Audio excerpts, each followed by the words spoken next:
না 28 তারিখ 29 তারিখ কলকাতা পৌঁছাবো। 29 তারিখ তো রোববার, 28 তারিখ ফিরে পড়বো আর কি। 29 তারিখ হবে সকালে ফিরবো। হ্যাঁ হ্যাঁ হ্যাঁ হ্যাঁ ফ্যামিলি সবাই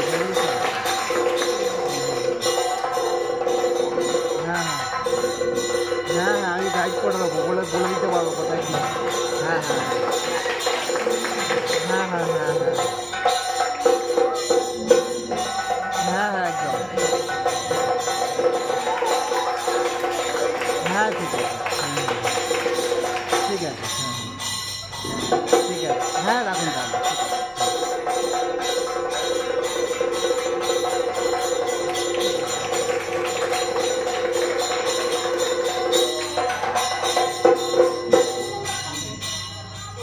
দাদা মামাম কোথায় গেল রে? বাবার মামাম তো ভূত দেখে নিয়ে চলে গেছে।